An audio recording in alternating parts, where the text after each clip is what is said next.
বহুব্রীহি সমাসের মধ্যে একটা যন্ত্রণা রয়েছে।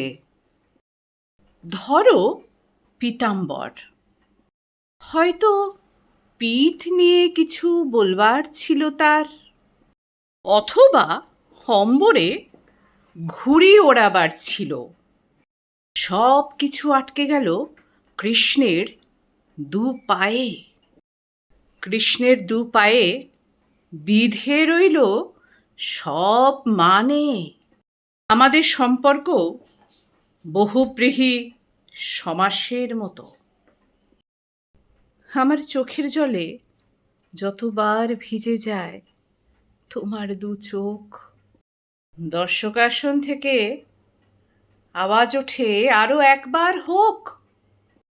কবিতাটির নাম বহুব্রীহি, লিখেছেন বিনায়ক বন্দ্যোপাধ্যায়।